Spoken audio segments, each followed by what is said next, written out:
به نام خدا سلام. امروز میخوایم در مورد یک تفکر اشتباه در مورد تقویت عضلات ارکتور اسپاین یا بازکننده های ستون فقرات یا چیزی که توی عموم به فیله کمر معروفه صحبت کنیم. شاید ویدیو امروز یه مقداری طولانی باشه، اما اگر به فکر سلامتی ستون فقراتتون هستید و میخواین از کمردرد به دور باشید، حتما این ویدیو رو تا انتها نگاه کنید.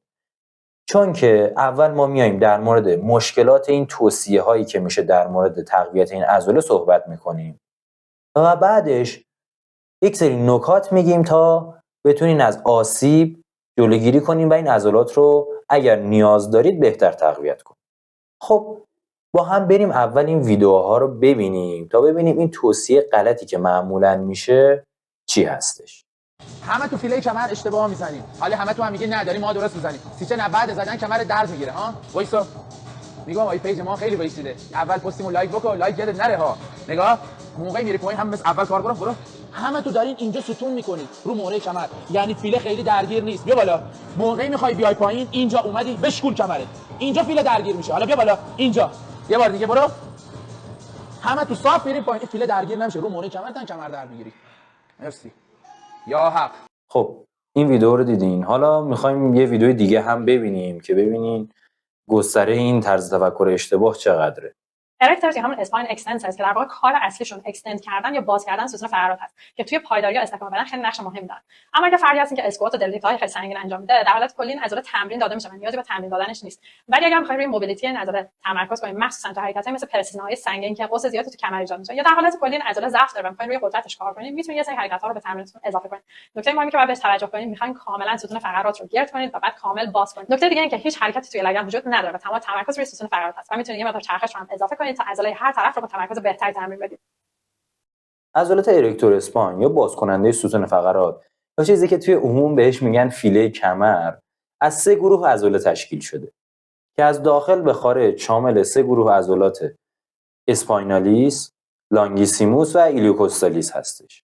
که خب ما توی ناحیه کمری یا ناحیه لومبار عضلات لانگیسیموس و عضلات ایلیوکوستالیس رو داریم و عضلات اسپاینالیس توی نواحی فوقانی‌تر و بیشتر توی نواحی توروکولومبار و توراسیک یا همون قسمت پشتی هستن. از نظر عملکردی این گروه‌های عضلانی عملکردشون توی ناحیه توراسیک یا قسمت پشتی ستون فقرات که دنده‌ها بهشون متصل میشن و ناحیه لومبار یا ناحیه کمری که قسمت تحتانی ستون فقرات هستن و بالای لگن و استخوان سکروم یا خاجه قرار میگیرن عملکرد متفاوتی دارن. اما اگر بخوایم به صورت کلی عملکرد این عضلات رو در نظر بگیریم، زمانی که انقباض دو طرفه توی سمت راست و چپ ستون فقرات داریم، عملکرد اونها میشه اکستنشن ستون فقرات یا باز کردن ستون مهره هامون. علاوه بر این عملکرد دو طرفه باز کردن ستون فقرات، زمانی که این عضلات به صورت یک طرفه منقبض میشن، میتونن در کمک کردن به ایجاد حرکاتی مثل لترال فلکشن یا خم شدن جانبی یا ایجاد روتیشن ستون فقرات یا همون چرخش ستون فقرات کمک کنن. و این فعالیت ها صرفاً عملکرد اونها توی ایجاد حرکت هستش. اما عملکرد مهمتری هم در ایجاد ثبات و نقش ضد جاذبه‌ای دارن. علاوه بر عضلات ارکتور اسپاین که بازکننده ستون فقرات هستن، عضلات دیگه‌ای هم توی باز کردن یا همون اکستنشن ستون فقرات دخیل هستن، مثل عضله کوادراتوس لومباروم یا مربع کمری یا گروه عضلانی مولتیفیدوس و خیلی عضلات دیگه. همه این عضلات در عمل اکستنشن ستون فقرات فعال میشن و میتونن به عضلات ارکتور اسپاین کمک کنن. همچنین عضلات دیگه میتونن جزئای ثباتی خیلی مهمی رو توی ستون فقرات ما ایجاد کنن. با این چیزایی که تا این لحظه گفتیم، هیچ کدوم از صحبتایی که توی ویدیوها گفته شده نقض نمیشه. شاید حتی تایید هم بشه در ظاهر. اما اگر دقیق‌تر به موضوع نگاه کنیم، قضیه خیلی متفاوت میشه. استدلال این مربی‌ها این هستش: خب عضلات ارکتور اسپاین عضلاتی هستند که ستون فقرات رو اکستنشن میدن و اگر ما فلکشن یا خم شدنی توی ستون فقرات نداشته باشیم، پس این عضلات شاید خیلی فعال نشن. ما زمانی که تنمون کاملا صاف هستش و به پایین میریم و بالا میایم، یعنی از مفصل هیپ فلکشن و اکستنشن میدیم، عضلات اکستنسور هیپ ما دارن فعالیت میکنن، نه عضلات ارکتور اسپاین ما که روی ستون فقرات تاثیر میذاره. تا حدی هم این موضوع درست هستش. اما وقتی دانش دقیقی از کینزیولوژی و نورومکانیک نداریم، باعث برداشت اشتباه ما از عملکرد عضلات توی زوایای مختلف حرکتی میشه. مسئله اول اینکه عضلات ارکتور اسپاین توی ثبات ستون فقرات ما به عنوان عضلات سطحی ستون فقرات در کنار عضلات عمقی سهیم هستند و وقتی ما داریم این حرکت رو صرفاً از هیپ انجام میدیم، این عضلات ضد جاذبه فعال میشن برای اینکه ستون فقرات ما رو راست نگه دارن. پس نقش ثباتی این عضلات به صورت ایزومتریک در حال تقویته. اما مسئله‌ای که از نظر نورومکانیک و کینزیولوژی عملکردی عضلات مهم هستش اینه که عضلات ارکتور اسپاین زمانی که ما توی فلکشن کامل تنه میریم، یعنی ستون فقرات به صورت کامل خم میشه، مثل موقعی که دلا میشیم و یه چیزو از رو زمین ورده. وقتی که 2/3 دامنه حرکتی رو رد میکنیم به یک نقطه بحرانی میرسیم که عضلات ارکتور اسپاین یهویی دچار کاهش شدید فعالیت میشن و تا حدود 90% از فعالیت این عضله خاموش میشه. همین موضوع باعث میشه که فشار زیادی روی بافت‌های پسیو مثل استخوان، لیگامنت، دیسک‌های بین مهره‌ای بیفته. و وقتی که این اتفاق میفته، عملاً عضلات ارکتور اسپاین ما فعالیت خیلی زیادی ندارن. پس ما چطوری با این کاهش 90% فعالیت عضلانی که تقریباً عضله آف شده و خاموش شده میخوایم اون رو تقویت کنیم؟ پس عملاً ما توی این زوایای حرکتی عضله ارکتور اسپاین رو تقویت نمی‌کنیم. پس با این توضیحاتی که دادیم، وقتی که کامل ستون فقرات رو میبریم توی فلکشن یا خم می‌کنیم، به ویژه توی ناحیه کمری، این عضلات فعالیتشون افت کرده و عملا فعالیتی ندارن که ما بخوایم از اونها انقباض زیادی بگیریم تا اونها رو تقویت کنیم. پس این طرز تفکر و این توصیه باعث تقویت عضلات ارکتور اسپاین به صورت زیادی نمیشه. اما مسئله مهمتر از این که این عضله توی این زاویه اصلا تقویت میشه یا نه، این هستش که ریسک آسیب ما ممکنه خیلی بالاتر بره و متاسفانه چیزی که ما دیدیم این توصیه داشت میشدش تا فرد کمردرد نگیره، در صورتی که این کاملا برعکس هستش. اما چرا؟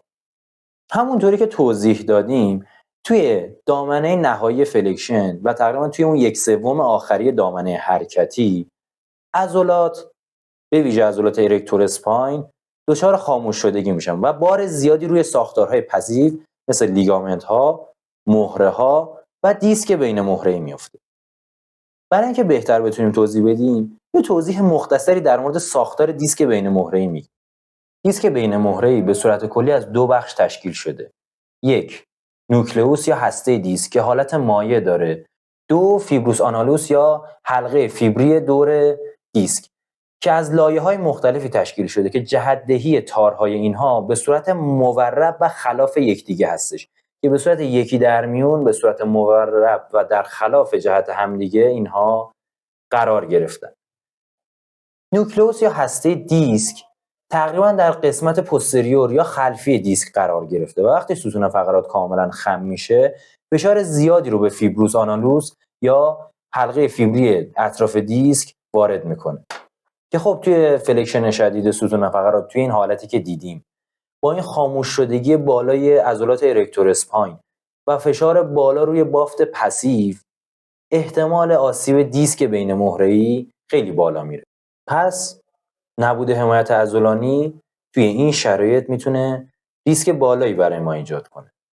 مسئله دوم پیشنهاد دیگه‌ایه که توی یکی از ویدیوها دیدیم برای تقویت یک طرفه این عضلات که اون هم میگفتش کامل برین توی فلکشن، روتیشن یا چرخش بدین داخل ناحیه کمری و ستون فقرات و از اون حالت به اکستنشن برین. همونطور که گفتیم فیبرهایی که اطراف هسته دیسک قرار گرفتن به صورت مورب قرار دارن و زمانی که ما به یک سمت میچرخیم و در جهت یک سری از فیبرها که به صورت یکی در میون قرار گرفته بودن داریم چرخش رو انجام میدیم، عملا مقاومت اون گروه از فیبرها از بین میره و به اصطلاح شل میشن و صرفاً یک سری از فیبرها که تقریبا نیمی از فیبرها میشن که در جهت مخالف چرخش هستن و دارن مقاومت میکنن، مقاومتشون و کشششون باقی میمونه که عملا مقاومت خود فیبرهای اطراف هسته دیسک هم اینجا داره نصف میشه و میتونه احتمال و ریسک آسیب توی این پوزیشنی که فعالیت عضله اومده پایین، حمایت عضلانی ما نداریم روی ستون فقرات و به ویژه ناحیه کمری خیلی بالاتر بره، چون روتیشن یا چرخش ستون فقرات هم توی فلکشن کامل داریم. به صورت کلی نیازی نیستش که ما عضلات ارکتور اسپاین رو به این شکل تقویت بکنیم. اما به هر دلیلی اگر فردی خواستش که از طریق این حرکت برای تقویت این عضلات استفاده کنه، توصیه وجود داره که میتونه ریسک آسیب رو کمتر بکنه. اون هم این هستش که ما وقتی که فلکشن توی ستون فقرات می‌بینیم و می‌خوایم تنه رو به سمت جلو خم کنیم یا به سمت پایین خم بکنیم، به نیمه دامنه حرکتی یا حداکثر تا 2/3 دامنه حرکتی اکتفا کنیم و از 1/3 انتهایی یا انتهای فلکشن ستون فقرات اجتناب کنیم که نقطه بحرانی و آف شدن عضلات ارکتور اسپاین رو نداشته باشیم که هم عضلات فعالیتشون بالا بمونه و همین که ریسک آسیبمون خیلی بیاد پایین‌تر. امیدوارم با دیدن این ویدیو متوجه شده باشین که خیلی از توصیه‌هایی که توی اینستاگرام میشه ممکنه غلط باشه و برخلاف ادعای فرد حتی باعث ایجاد آسیب و مشکل جدی توی شما بشه. از طرف دیگه امیدوارم مربی‌ها واقعا با مطالعه دقیق و درست و زیادشون در کنار تجربه‌ای که کسب میکنن بتونن توصیه‌های درستی به شاگرداشون یا افرادی که به اونها مراجعه میکنن داشته باشن تا یک از آسیب اونها جلوگیری کنن و افراد سالمتری داشته باشیم و دو آبروی ورزش و علوم ورزشی رو حفظ کنن تا بدونن مربی‌ها افرادی با تجربه و با علم هستن. امیدوارم موفق باشین. خدا نگهدار.